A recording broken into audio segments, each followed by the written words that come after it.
I thank the chair, and let me respond to the ranking member's very eloquent writ, carefully read and prepared to be a part of the historical record as we debate this important bill. Let me say that the preservation of our representative republic is certainly not a waste of time.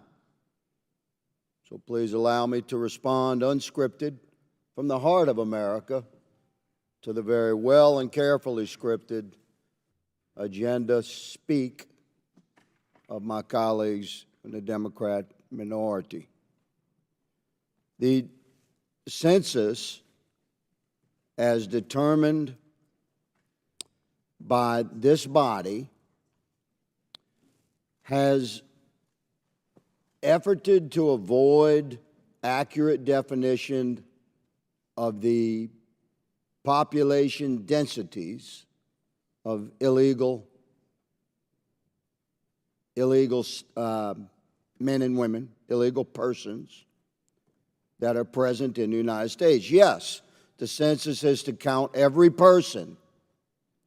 The problem is the level of illegal persons that now live within the continental borders of the United States has reached such a point that it thwarts the intended service of our representative republic in the House of Representatives, in the people's house.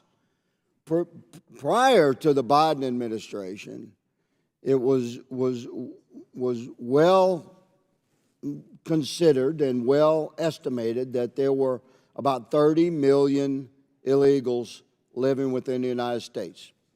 Took 240 years to get there.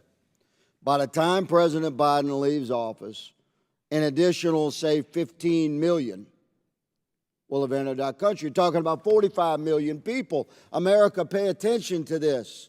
45 million illegals, that's 60 congressional seats. And where do you think those illegals are being drawn to live? In sanctuary states and sanctuary cities, densities of populations, which have advertised and welcomed and brought these illegal citizens there. Why? Why do you think this has been one of the core tenets of agenda of the Democrat Party? Is to thwart the very essence of our representative republic by stacking the deck during the census, whereby apportionment for congressional representation will be permanently shifted to sanctuary states and cities.